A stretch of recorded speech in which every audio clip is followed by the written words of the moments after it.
आजकाल आपल्या प्रत्येकालाच माहीत आहे की आपल्या घरातील म्हाताऱ्या बायका किंवा आपली आई असेल तर आपल्याला सटू आईची कथा सांगते, किंवा जरी माहीत नसेल तरी आपल्याला जर बाळ झाले किंवा आपल्या घरात कोणाला जर बाळ झाले तर त्याच्या 5व्या दिवशी किंवा 6व्या दिवशी जो थोडाफार विधी केला जातो तो तर आपल्या निदर्शनास आलाच असेल.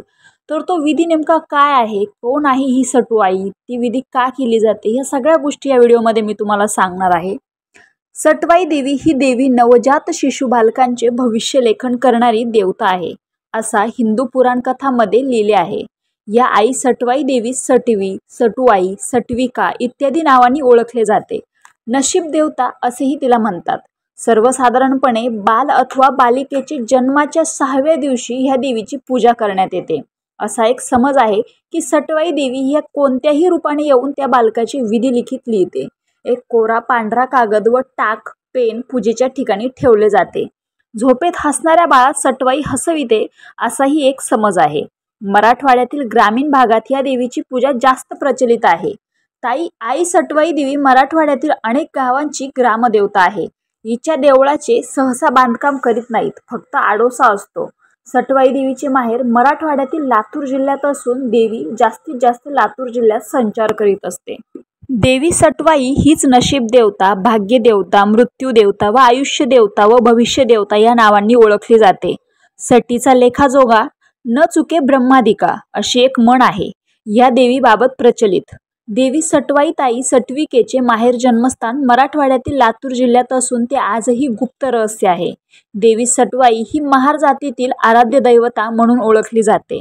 हिंदू पुराण कथांमध्ये भगवान ब्रह्मदेवाची बहीण हीच ती देवी सटवाई. आता बघूया देवी सटवाई मातेचे कार्य व दैविक अधिकार खालीलप्रमाणे.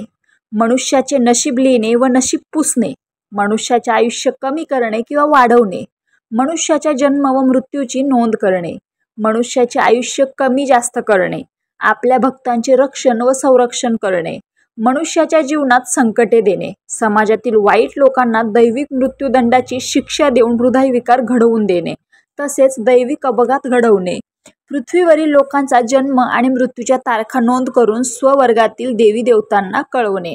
आता शेवट बघूया सटवाई बद्दलची एक पौराणिक कथा. रोज रात्री आपली आई कुठे जाते असा प्रश्न सटवाईच्या मुलीला पडला. तिने आईला याबाबत विचारले तेव्हा तिने तो विषय टाळला, परंतु मुलीच्या हट्टापुढे तिचा नाईलाज झाला. ती बोलली की मी जन्मलेल्या मुलांचे भविष्य लिहिण्यासाठी जाते. तू दुसऱ्यांचे भविष्य लिहितेस, मग माझे भविष्य काय आहे? सटवाई म्हणते, तुझे लग्न तुझ्या पोटी जन्मलेल्या मुलाशीच होईल. हे ऐकल्यानंतर लग्नच न करण्याचा निर्णय ती मुलगी घेते. काही दिवसांनी एक राजपुत्र तिच्या झोपडीजवळ नदी किनारी पाणी पिण्यासाठी येतो.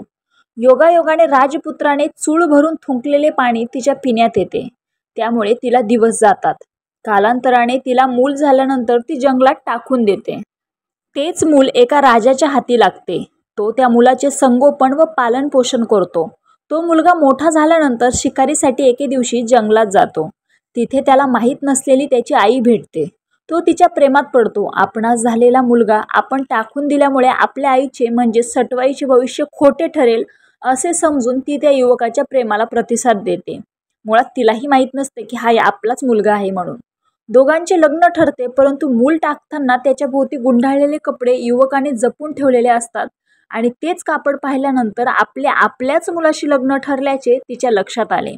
थोडक्यात सटवाई सांगत असलेले भविष्य कधीही खोटे ठरत नाही असा या कथेचा आश्रय आहे. रामकृष्ण हरी.